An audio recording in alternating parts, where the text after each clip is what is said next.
नमस्कार प्यारे बच्चों, स्वागत है अपने इस YouTube चैनल रूपचंद टीके जीएस गुरु में। बच्चों, आज हम जो है ये कक्षा 12 जो है इतिहास का रहेगा।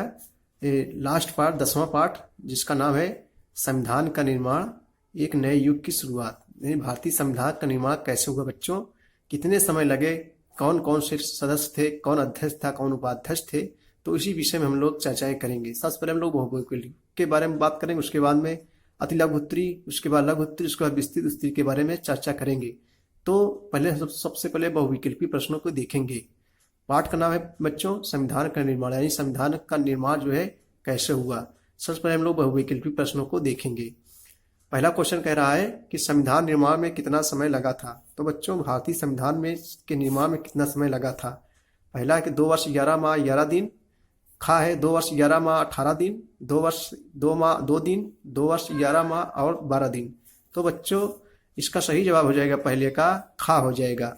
खा का सही जवाब हो जाएगा 2 वर्ष 11 माह और 18 दिन का जो है समय लगा था बच्चों। यानी भारतीय संविधान के निर्माण में 2 वर्ष 11 माह और 18 दिन का समय लगा था। चलिए हम लोग अब जो है दूसरा क्वेश्चन देखेंगे। दूसरा क्वेश्चन क्या कह रहा है कि संविधान सभा के अस्थायी समिति के अध्यक्ष कौन थे। बच्चों, पूछ रहा है, दूसरा क्वेश्चन क्या पूछ रहा है कि संविधान सभा के अस्थायी समिति के अध्यक्ष कौन थे। सच्चिदानंद सिन्हा, डॉक्टर राजेंद्र प्रसाद की, डॉक्टर भीमराव अम्बेडकर की, जवाहरलाल नेहरू। तो भारतीय संविधान के जो अस्थायी समिति के अध्यक्ष थे वो थे डॉक्टर सच्चिदानंद सिन्हा। कौन थे फ्रेंड्स? डॉक्टर सच्चिदानंद सिन्हा अस्थायी अध्यक्ष थे। संविधान सभा की प्रथम बैठक कब हुई थी? 9 दिसंबर 1946 को सच्चिदानंद के अस्थायी अध्यक्षता में। तो इसका सही 2 का सही जवाब जो है का हो जाएगा। क्या हो जाएगा फ्रेंड्स? जो है का हो जाएगा। चलिए अगला क्वेश्चन हम देखेंगे हम लोग। नेक्स्ट क्वेश्चन है कि मौलिक अधिकारों का उल्लेख किस अनुच्छेद में किया गया है। यही जो है मौलिक अधिकारों का जो है उल्लेख किस अनुच्छेद में किया गया है। तो मौलिक अधिकार पर हम लोग सबसे पहले समझे मौलिक अधिकार क्या है। मौलिक अधिकार में होता है वास्तविक अधिकार, यानी मूल अधिकार हमारे क्या हैं। तो ये मौलिक अधिकारों को उल्लेख किस अनुच्छेद में है? 17 से 55, अनुच्छेद 42 से 58, अनुच्छेद 33 से 56, अनुच्छेद 67 से 72। तो जो है मौलिक अधिकारों जो उल्लेख किया गया है ये 17 से 55 तक है। इसका सही जवाब जो है ए हो जाएगा। क्या हो जाएगा? ए हो जाएगा। चलिए फ्रेंड्स, अगला हम लोग क्वेश्चन देखेंगे। क्वेश्चन नंबर 4 है। क्वेश्चन नंबर 4 क्या कह रहा है फ्रेंड्स कि संविधान सभा के प्रारूप समिति के अध्यक्ष कौन थे। देखो फ्रेंड्स, भारतीय संविधान में समितियां बहुत थी, लेकिन भारतीय संविधान ने जो सिर्फ प्रारूप समिति के को ही अपनाया। वैसे समितियां और भी थी, जैसे झंडा समिति, अल्पसंख्यक समिति, तमाम समितियां थी, लेकिन भारतीय संविधान ने जो है प्रारूप समिति को ही जो है अपनाया। और प्रारूप समिति के जो अध्यक्ष थे वो थे डॉक्टर भीमराव अम्बेडकर। इसका 4 का सही जवाब जो है का हो जाएगा। देखो एक ट्रिक हम बताएंगे, आप लोग कभी नहीं भूलोगे। अब यहाँ है देखो रूप, और यहाँ है अम्बे। जो अम्बे एक देवी देवता हम लोग कहते हैं, अम्बे को देवी के रूप में जाना जाता है। तो अम्बे माँ का जो है रूप बहुत होता है, रूप अनेकों होता है इसका, अम्बे माँ का। तो रूप हो जाएगा प्रारूप, अम्बे हो जाएगा अम्बेडकर। प्रारूप समिति के जो अध्यक्ष थे कौन? डॉक्टर भीमराव अम्बेडकर थे फ्रेंड्स। चलिए अगला क्वेश्चन हम लोग क्वेश्चन नंबर जो है 5वां देखेंगे कि जो है अंतरिम सरकार की आखिरी बैठक कब हुई थी। ये फ्रेंड्स पूछ रहा है कि जो है अंतरिम सरकार की जो है आखिरी बैठक कब हुई थी। 29 जनवरी 1947 की, 16 जुलाई 1947 की, 11 अगस्त 1947 की, 14 अगस्त 1947। जो अंतरिम सरकार की आखिरी बैठक हुई थी ये जो है 16 जुलाई 1947 को जो है हुई थी। इसका सही जवाब जो है खा हो जाएगा फ्रेंड्स। देखो ये खा 16 जुलाई 1947। अगला क्वेश्चन देखेंगे हम लोग। क्वेश्चन नंबर जो है 6 क्या कह रहा है कि अनुच्छेद के अंतर्गत संविधान में संशोधन किया जाता है।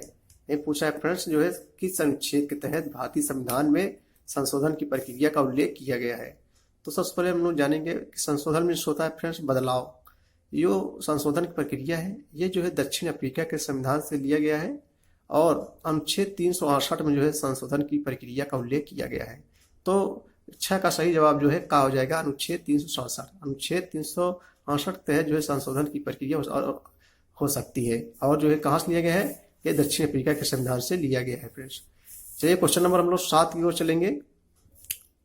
कि भारतीय संविधान में जो है वर्तमान में कितनी अनुसूचियां हैं? 8, 12, 9, 10।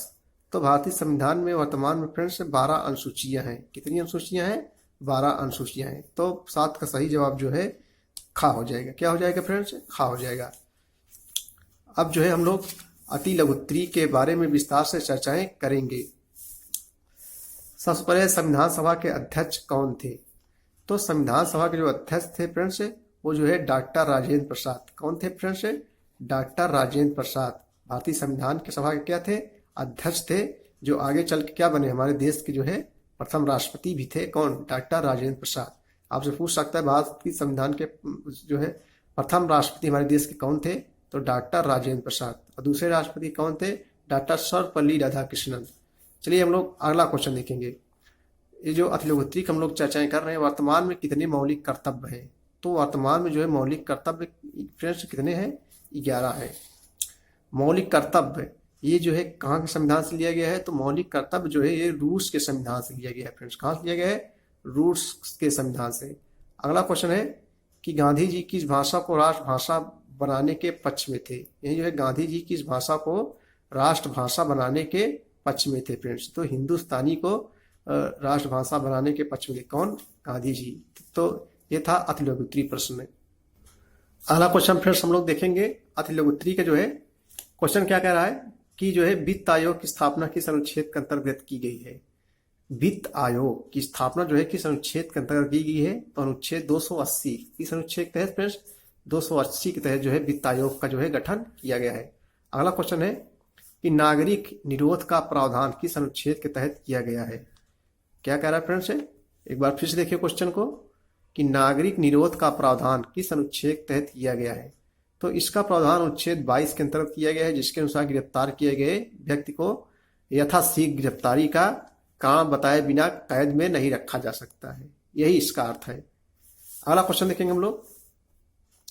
किस अनुच्छेद में यह निर्देश किया गया है कि किस अनुच्छेद में यह निर्देश किया गया है कि राज्य एक समान सिविल संहिता लागू करने का प्रयास करेगा? यानी किस अनुच्छेद में यह निर्देश दिया गया है कि राज्य एक समान सिविल संहिता लागू करने का प्रयास करेगा? तो फ्रेंड्स अनुच्छेद 44 के तहत। किस अनुच्छेद के तहत? अनुच्छेद 44 के तहत। अब देखो फ्रेंड्स आप ठीक बताएंगे, आप जिंदगी में नहीं कभी भूलोगे। अब देखो यहाँ 4 क्या है? समान है। तो एक सिविल संहिता एक किस अनुच्छेद में है? अनुच्छेद 44 में है। सरल के माध्यम से याद हो जाएगा। 4 क्या है? समान है। तो एक सिविल संहिता जो है लागू करने का प्रयास करेगा, एक जो है किस अनुच्छेद में? अनुच्छेद 44 में है। कोई दिक्कत नहीं, याद हो जाएगा। अगला क्वेश्चन बच्चों कि किस अनुच्छेद में यह वर्णित किया गया है कि राज्य 14 वर्ष तक की आयु के बच्चों के लिए निःशुल्क एवं अनिवार्य शिक्षा की जो है व्यवस्था करेगा? किस अनुच्छेद में यह वर्णित किया गया है कि राज्य 14 वर्ष की आयु तक के बच्चों के लिए निःशुल्क एवं अनिवार्य शिक्षा की व्यवस्था करेगा? तो अनुच्छेद 45 के तहत। किस अनुच्छेद के तहत फ्रेंड्स? अनुच्छेद 45 के तहत। किसके तहत? अनुच्छेद 45 के तहत। कोई दिक्कत नहीं है, 2 बार पढ़ोगे तो याद हो जाएगा।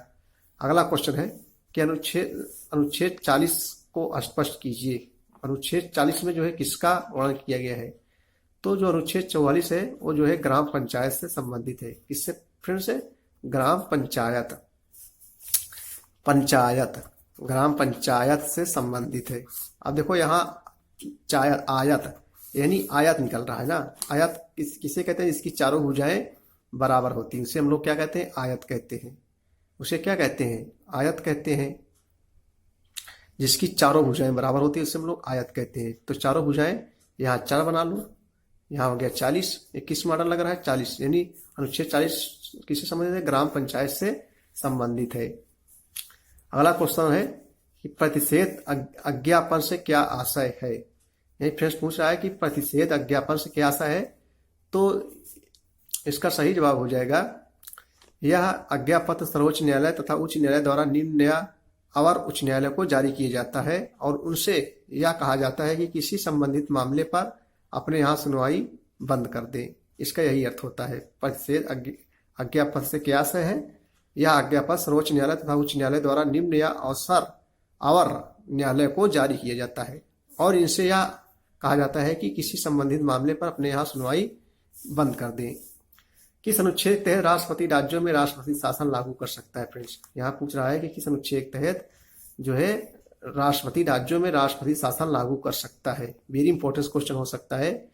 तो अनुच्छेद 356 के तहत राष्ट्रपति राज्यों में राष्ट्रपति शासन लागू कर सकता है। किस अनुच्छेद के तहत? अनुच्छेद 356 के तहत फ्रेंड्स। यही जब राज्य मनमानी काम करने लगता है, दिवालिया हो जाता है, तो क्योंकि राज्य की देखरेख कौन करता है? राज्यपाल। यानी राज्य की देखरेख राज्यपाल करता है। जब राज्यपाल को यह जो है मालूम हो जाता है कि सरकार जो है दिवालिया हो गई है, मनमानी काम करना शुरू कर दी है, तो राष्ट्रपति से आज्ञा लेकर जो है वहां उस राज्यों में राष्ट्रपति शासन लागू कर सकता है। किस अनुच्छेद के? अनुच्छेद 356 के तहत फ्रेंड्स। क्योंकि हमारे यहाँ जो है केंद्र ही सर्वे सर्वा होता है और सबसे ज्यादा शक्ति केंद्र सरकार, राज्यों से ज्यादा शक्ति जो है केंद्र सरकार को दी गई है। और अनुच्छेद 356 के तहत राष्ट्रपति शासन लागू किया जाता है। सबसे पहले राष्ट्रपति शासन लागू कहाँ हुआ था? तो सबसे पहली बार पास है पंजाब। सबसे पहली बार जो है पंजाब राज्य में राष्ट्रपति शासन लागू हुआ था। कहाँ हुआ था? पंजाब में। तो इतनी जानकारी आप लोग को होनी चाहिए। और भी क्वेश्चन है हम लोग देखेंगे अगले वीडियो में। तब तक के लिए धन्यवाद। Thank you so much.